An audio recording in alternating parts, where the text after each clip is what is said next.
পুরীতে জগন্নাথ দর্শন করে এবার এসেছি মায়ের কাছে। আমার পিসির বাড়িতে কৌশিকী অমাবস্যার দিন ছিল বড় করে মায়ের পুজো, তার সাথে মায়ের ভোগ গ্রহণ। পুরী থেকে এসে কিছুদিন আমরা কলকাতাতে ছিলাম, তারপরে চলে আসি শান্তিপুর। কারণ নিজের মায়ের বাড়িতেও বেশ কিছুদিন এখন আমি থাকবো, সেই জামাই ষষ্ঠীর সময় এসেছি। অনেক দিন থাকা হয়নি মার কাছে। যাওয়ার আগেই সকাল সকাল আমরা চারজনে বেরিয়ে তো পড়েছি, তার আগেই মায়ের জন্য মালা নিয়ে নিচ্ছি। বাবি আগের দিনই অর্ডার দিয়ে রেখেছিল ১০৮টা জবার মালা। তো সেটা নিয়ে মিষ্টি ফলটল সবটা নিয়ে আজকে আমরা রওনা দিলাম শান্তিপুর স্টেশন থেকে ৮:৩০ ট্রেনে। তো ১০টার মধ্যেই আমরা শ্যামনগরে নেমে পড়েছিলাম। নেমেই ফেরিঘাট পেরিয়েই আমরা পৌঁছে যাব পিসির বাড়িতে চন্দননগরে। এর আগেও তোমাদের পিসির বাড়ির ভিডিও আমি অনেকই দেখিয়েছি।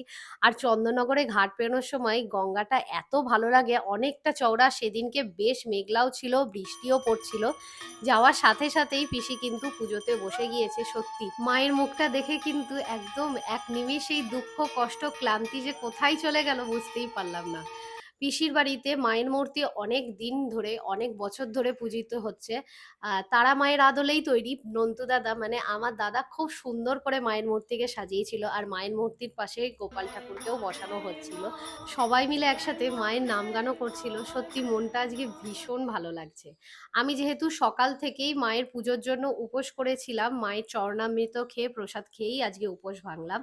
এই হচ্ছে সোনাই। সোনাইকে তো তোমরা আগেও দেখেছো, বৌদিকে পাইনি। বৌদি সারাদিন এতটাই বিজি ছিল কাজে। আমার দাদার মেয়ে সোনাই। তো প্রথমেই মায়ের ভোগ গ্রহণ করলাম খিচুড়ি আর সব সবজি দিয়ে একটা তরকারি। তারপরেই ছিল হচ্ছে গিয়ে পিস পোলাও, আর তার সাথে আলুর দম। দুর্দান্ত খেতে ছিল কম্বিনেশনটা। জুড়ি মেলা ভার, সত্যিই কথা, এক কথা। পোলাওয়ের সাথেই ছিল চিলি পনির। চিলি পনিরটাও খুব ভালো হয়েছিল, তবে আলুর দমটা দিয়ে আমার বেশি ভালো লাগছিল খেতে। আর চাটনি পাঁপড় তো অলওয়েজ আমার ফেভারিট। শেষ পাতে ছিল মায়ের ভোগের পায়েস, রসগোল্লা, পান্তুয়া আর লাস্টে আইসক্রিম। তবে পান্তুয়াটা আমি খাইনি। তোমাদের কেমন কাটলো কৌশিকী অমাবস্যা সেটা কিন্তু অবশ্যই কমেন্টে লিখে যেও, আর অবশ্যই লিখো জয় মা।